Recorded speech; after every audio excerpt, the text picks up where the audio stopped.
Headlines is presented by Calvo's Insurance, a legacy of trust, serving Micronesia since 1938. Matson, celebrating 25 years of commitment to Guam, Micronesia, and the CNMI. Cars Plus Hyundai, home of the Kona electric vehicle, an electric heart with an SUV soul. Test drive yours today at Cars Plus. McDonald's of Guam, I'm loving it, and King's Restaurant, serving your local breakfast, lunch, and dinner favorites for over 45 years.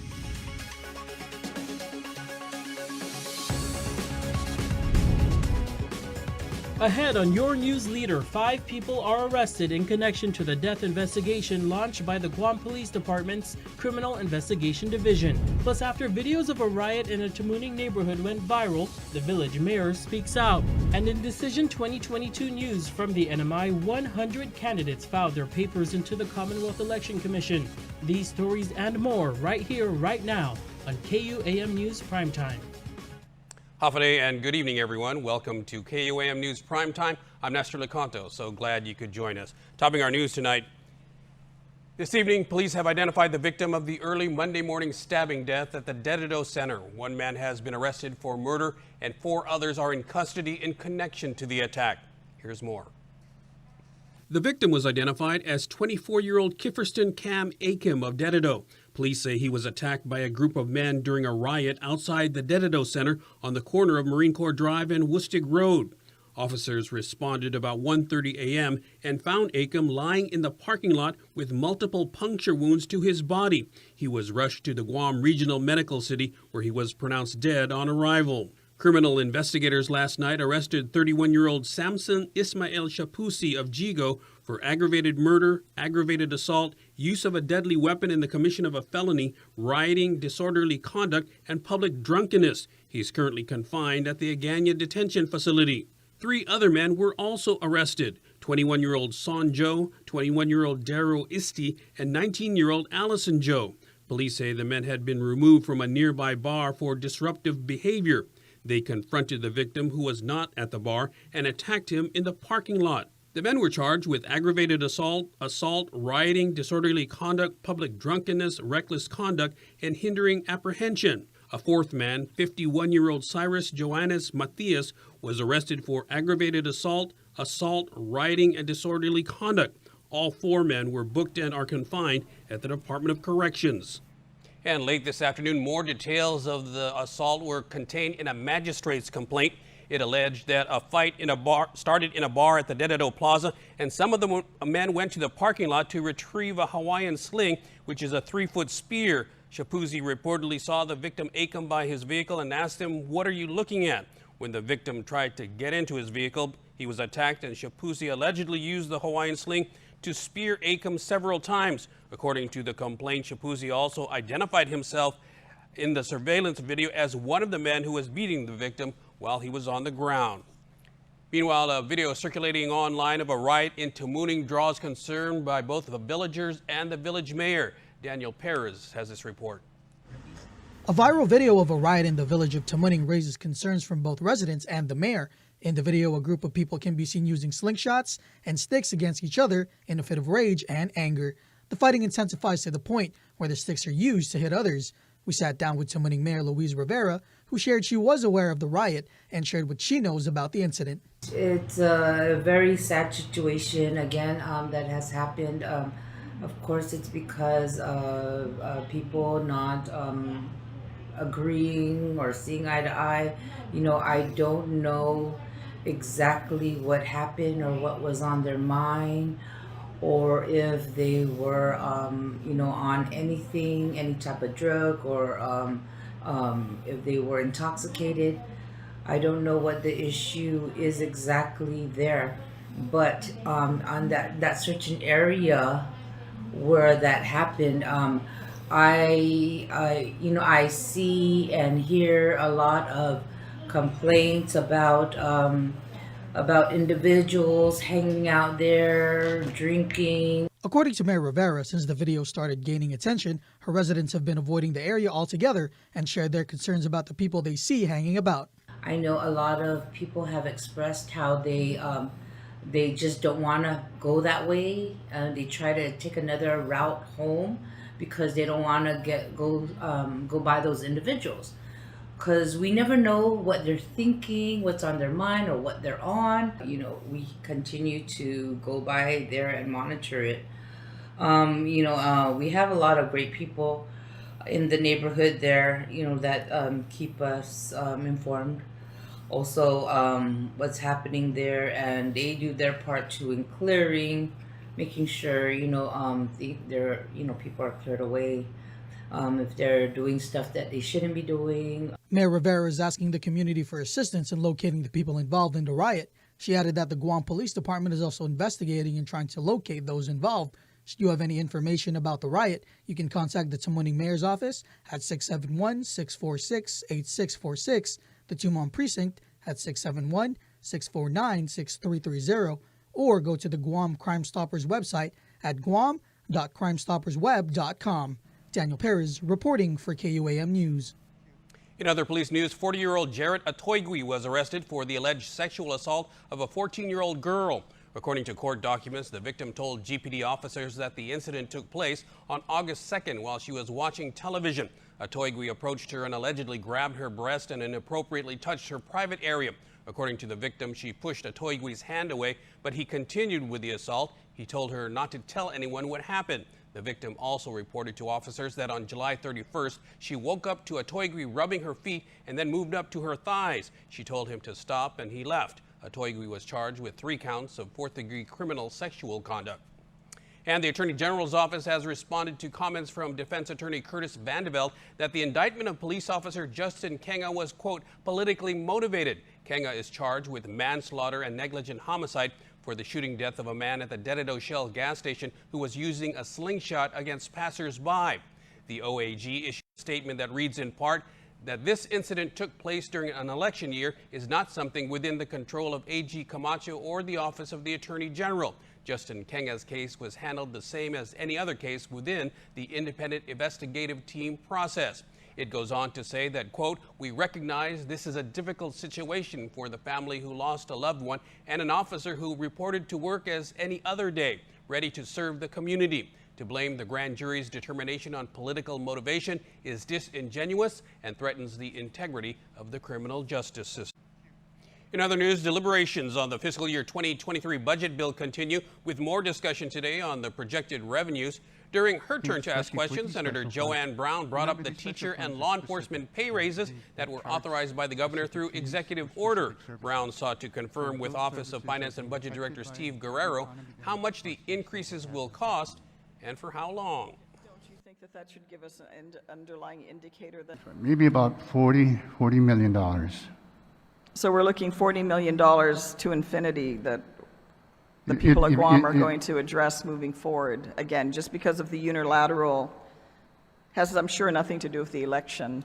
We're just, I guess it's a common thing now. Every future governor now can do their own pay raises, and the legislature will be there to pick up the bill. I'm assuming that's what they're assuming. Beginning FY23, considering all these pay raises, it would be a fixed cost moving forward, yes.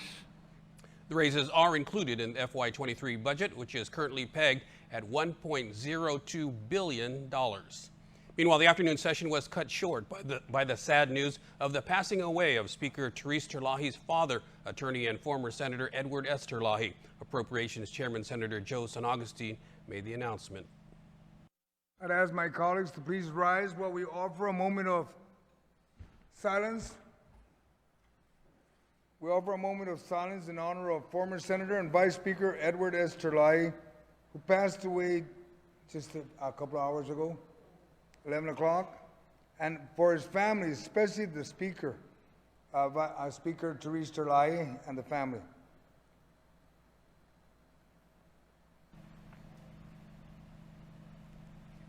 Our condolences to the Terlahi family. Session resumes tomorrow morning. Congressional lawmakers are pushing for the Department of Defense to help civilians who are burdened with huge medical costs for emergency care at military facilities on American soil.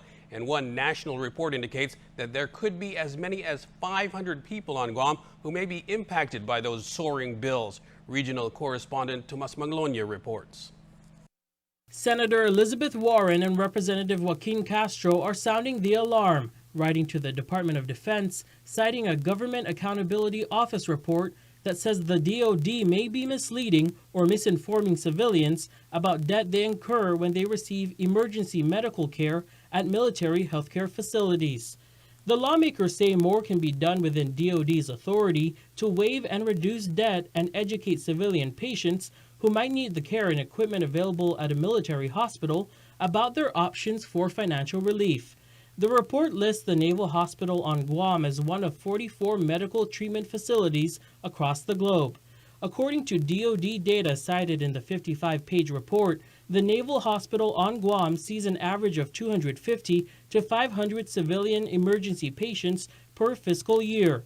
It's unclear how much debt patients on Guam have. But what we do know is that of the 26,696 civilian medical debt cases GAO reviewed, only 0.1% were reduced. That's a staggering number given that 67% of civilians who received treatment did not have insurance. The report says that the Navy is the only one who confirmed approving waivers from FY 2016 to FY 2021. KUAM has reached out to the Naval Hospital on Guam for comment. Tomas Maglonia for KUAM News. In regional news, it's a crowded race for politicians in the Northern Marianas this November. 100 candidates filed their papers into the Commonwealth Election Commission to make their run official before the Wednesday night deadline. For comparison, the 2020 general election had about 106 candidates. The gubernatorial race is sealed to be a choice among three teams, with incumbent Governor Ralph Torres and his Republican running mate Senator Vinny Sablan, House Democrats Tina Sablan and Layla Staffler, and independent Republicans sitting Lieutenant Governor Arnold Palacios and Mayor David Apatang. Delegate Gregorio Sablan is running unopposed for a seat in the U.S. Congress, but there will be a battle for the elected Attorney General position between current AG Ed Manabusan and former Judge Juan Lezama. Overall, Democrat and independents now outnumber the Republican Party. 12 Democrats are running, along with 33 independents, while the GOP has 29 candidates. There are 26 nonpartisan seats this November as well. And stay tuned for our expanded regional political coverage with regional correspondent Tomas Maglonia on Pacific Matters every Sunday as he sits down with candidates for a special report. And still to come on your news leader, Guam's World War II Loyalty Recognition Act is fully funded. Plus, several stakeholders take part in a search and rescue exercise. Those stories and more coming up next. Stay with us. Get up-to-the-minute news, plus access to alerts, streaming radio, promotions, and more on your mobile device by downloading the KUAM News mobile app, available at the App Store now.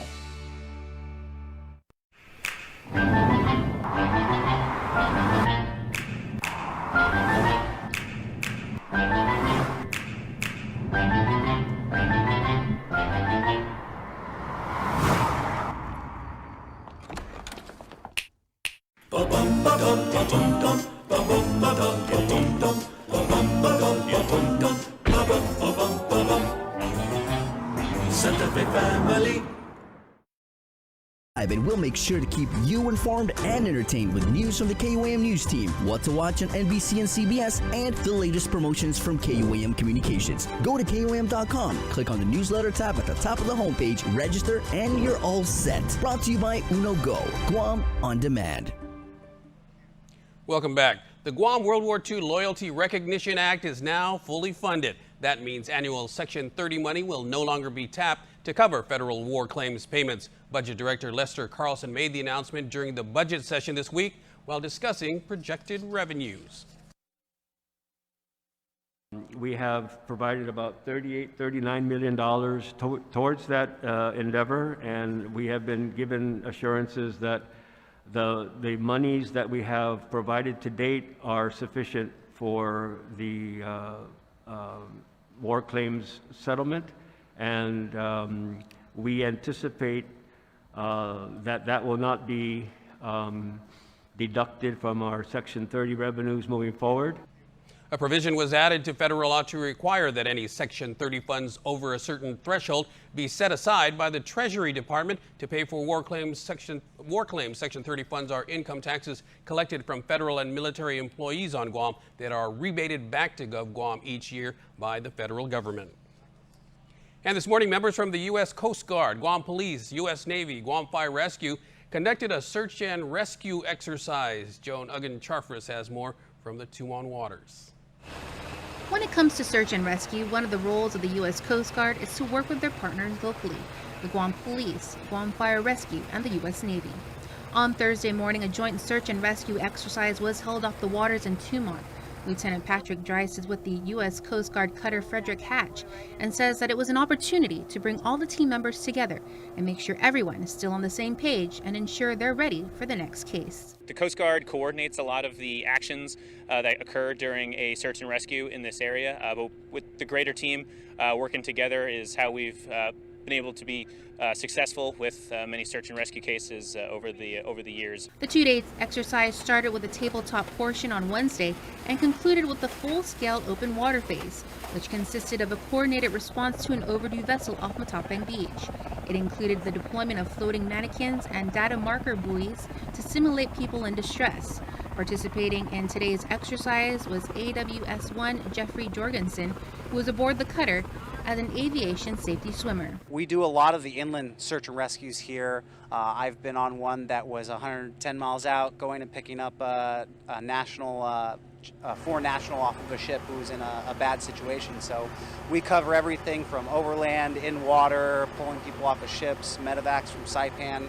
We get a lot of calls, and we work very closely with our partners on island. Jorgensen and GFD Fire Chief Dan Stone both agreed that it was an overall successful and critical exercise. How we rescue people, how we do that handoff, taking people to the hospital, pulling them off of GFR boats, and it's a great cooperation between all units. As far as locals on island, just be careful where you go and know your limits, know where you can go, and know who to call if you get into a tough situation. This is a one Guam effort. And so there's nothing that we can do just by ourselves. And so having these exercises and having us all be a part of the exercise so that we can work together is what we need in order to be mission successful all the time. Reporting for KUAM News, I'm Jonagan Charfus.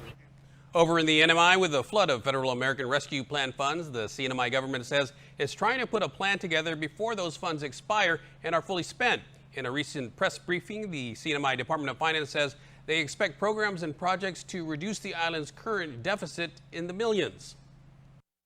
Our third quarter report showed about $11 million in deficit spending due to the COVID expenditures. As we know, we still are in a pandemic. We're learning how to live with COVID, but it doesn't end the efforts that we are doing to help educate and share with the community about being COVID-free. Italic says that the NMI's current main driver of revenue is wage and salary taxes, as ARP funds enable them to hire more people and restore the 20% austerity measures. He says that the Planning and Budget Act requires finance to retire the deficit within 2 years of when it was identified. The NMI is hoping for a successful tourism rebound as it re-energizes tourism from South Korea and resurrects the Japan market.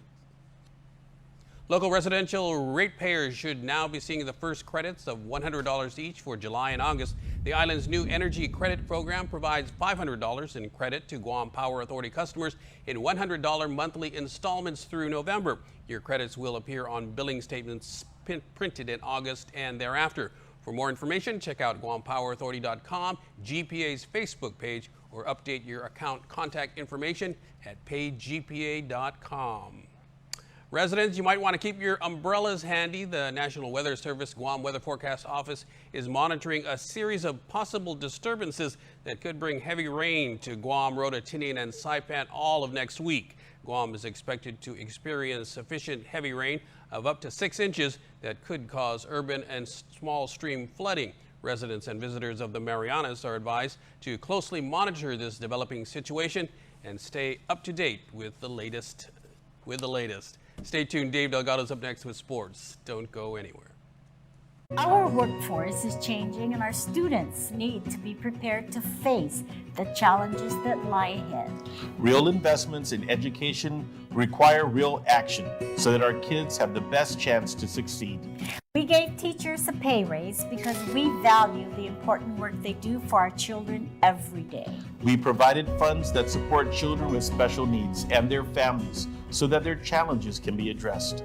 We promised to rebuild Simon Sanchez High School, and we are. We expanded connection to the internet and community programs to empower our children. We expanded access to training, and we provided scholarships so anyone interested could get certified. 4 years ago, we made these commitments and we delivered. Let's continue our progress. We are all in this together, and we humbly ask for your vote. This is Governor Lou Leon Guerrero, and I approve this message. I have a phone. I have no TV. Ooh, TV on phone. Get live TV on your phone or any device with DTV Plus from Docomo Pacific. Watch live channels or stream from your favorite apps on any device, all from your home Wi-Fi. No cable lines, no hassle, more savings. All for only $35 a month with your link bundle. DTV Plus, your cable TV on Wi-Fi. Ooh, TV on phone. Our new McDonald's Spicy Chicken McNuggets are just the right amount of spicy. A small to medium Sprite kind of spicy. Let's get a McFlurry after this kind of spicy. But if you get the mighty hot sauce, it's a napkins up for foreheads now kind of spicy. This came from McDonald's kind of spicy? Because our Spicy Chicken McNuggets, breaded in tempura and made with cayenne, are just the right amount of spicy. Unless you remember what I said about the sauce. Ba-da-ba-ba-ba. KUAM Sports is brought to you by Docomo Pacific. Better together.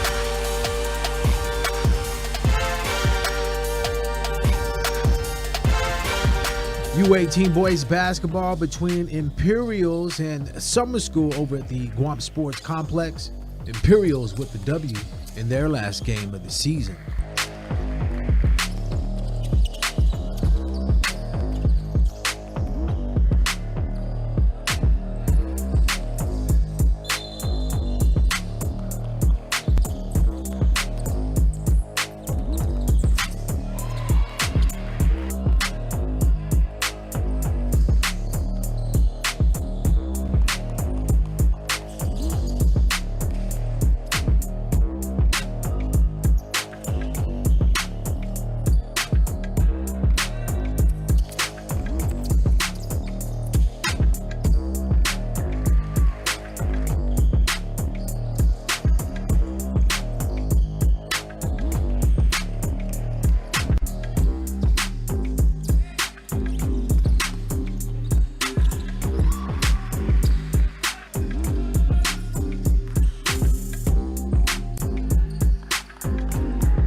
In soccer news out of the GFA, creating an efficient system aimed at talent identification and maximizing technology to raise performance standards for players and coaches will likely be key in a new technical plan for the success of the Guam Women's National Program under Ross Awa, new head coach of the Masakata Guam Women's National Team and director of the Women's Program. Awa, who also is Guam Football Association's Assistant Technical Director, officially accepted the new role in mid-June with a start date in late July. Awa officially began field and gym training sessions for players in Guam on August 1st. Awa is a former Guam Youth National Team player and goalkeeper. He was the former head coach of the Guam U20 Women's National Team in 2021, while also filling in assistant coach and goalkeeper coach roles with various youth national teams. KUAM Sports is brought to you by Docomo Pacific. Better together.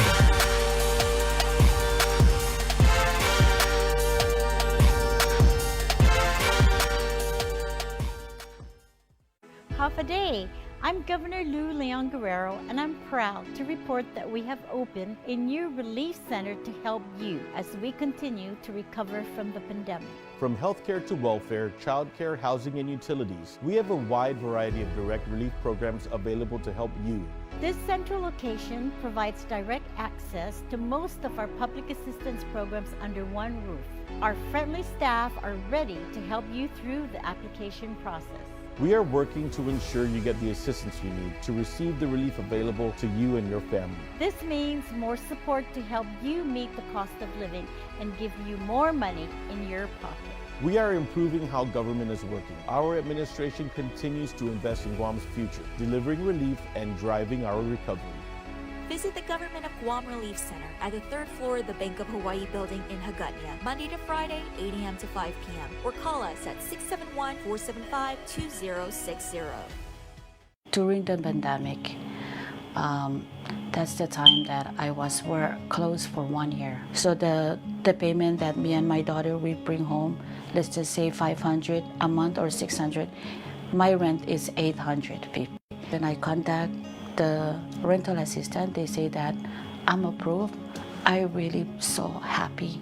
Kiriso tabur, maridi God, kiriso yeri God. Ren mede Governor Lulian Guerrero and Charles Trevor ngeri Arabas igerai. Reri begin arinis. Midori Arabas is a mani Philippine.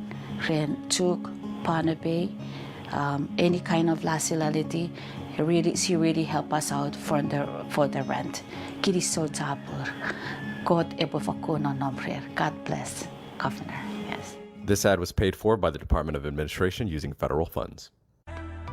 Calvo Select Care's comprehensive medical provider network offers our members choice and access to quality facilities locally in Asia, Hawaii, and the continental United States. We provide our members several wellness programs and healthy options to improve their overall health status.